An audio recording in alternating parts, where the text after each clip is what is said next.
Tava na casa da minha namorada, que hoje é minha esposa. Eu deixei o celular no quarto, né? A gente tava na sala assistindo um filme. Aí quando eu olhei pro celular, eu tinha umas 10 ligações da namorada dele. Falei, ela, putz, você tá sabendo o que aconteceu? Eu, não sei. Eu lembro que meu primeiro pensamento foi assim, caraca, o que o Paulo fez? Eu preciso falar com ele pra ver como é que eu vou defender, seja lá o que ele fez. E aí que ela me ligou e me contou. Putz, eu travei, eu fiquei uns 10 minutos sem fazer absolutamente nada, olhando pro teto, assim, sem saber o que fazer.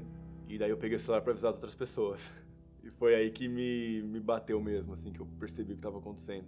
Foi quando eu precisei olhar e falar pra alguém que o Paulo tinha morrido. Conheci o Paulo, acho que a gente tinha uns 13 anos, mais ou menos. Foi quando eu mudei de colégio. E a gente se conheceu por uma galera que jogava futebol junto. Moleque, né? A gente começou a amizade com o negócio de futebol. Ele morava perto de mim, a gente acabou se aproximando.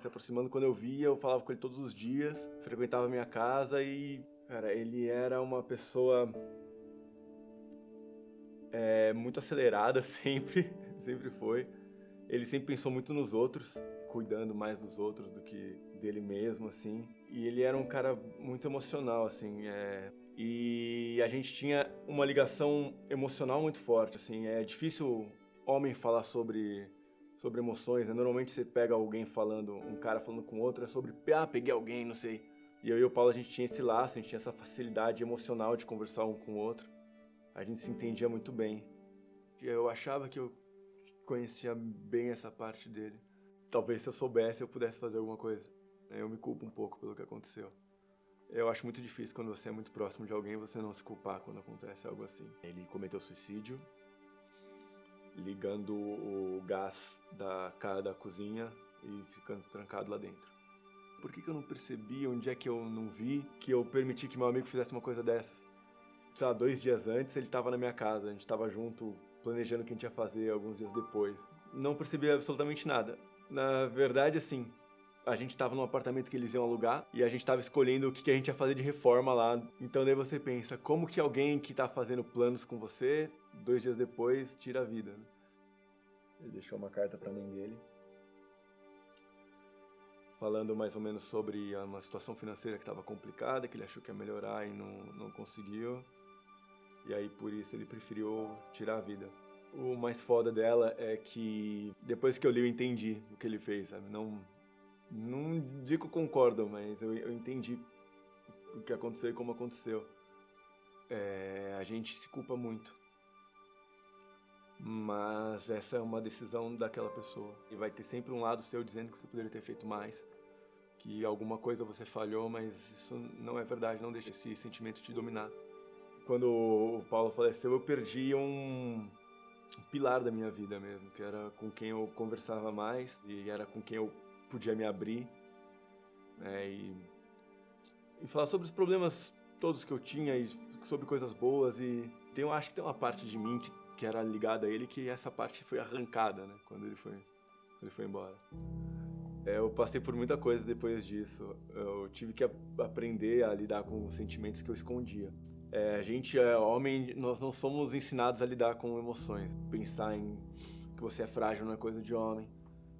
E eu fui obrigado a enfrentar isso tudo de uma vez só, né? Perdendo um dos meus melhores amigos e não tendo a pessoa com quem eu poderia falar sobre isso. Eu entrei em depressão, assim, bem intensa. Passei por um ano muito complicado. Engraçado que foi no mesmo ano que eu casei, né? Eu tenho lembranças muito conflitantes de um tempo muito ruim, mas com coisas boas também acontecendo. E eu não conseguindo gostar tanto das coisas que estavam acontecendo, porque eu estava com um sentimento muito ruim dentro de mim, que foi dessa perda. Um outro amigo meu também cometeu suicídio. E aí eu percebi o quanto eu também estava pensando em fazer a mesma coisa. Cheguei a estar muito perto de fazer. 6 meses atrás eu cheguei a vir pro trabalho, desistir, comecei a andar pra sempre, assim, na rua, até voltar pra minha casa, que é uma distância considerável, coisa de 2 horas andando, parar na frente do metrô e ficar decidindo se eu ia pular ou não. E óbvio que essa decisão, ela não é racional, por mais que uma pessoa pense nisso por meses, é uma decisão totalmente emocional.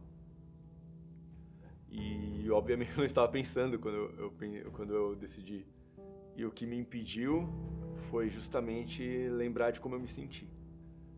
Ainda é muito recente, né? Então Não tem um dia que eu não passe e pense, pô, isso aqui eu falaria com ele sobre. Talvez se ele tivesse conseguido procurar ajuda como eu procurei, a gente estivesse melhor. Talvez a gente tivesse seguido alguns projetos que a gente pensava em fazer juntos aí profissionalmente. Cara, eu queria que ele tivesse comigo quando eu casei, né? Apesar de não ter tido festa. Eu queria que ele tivesse conhecido minha casa quando eu mudei. E eu queria que ele ainda fizesse parte da minha vida.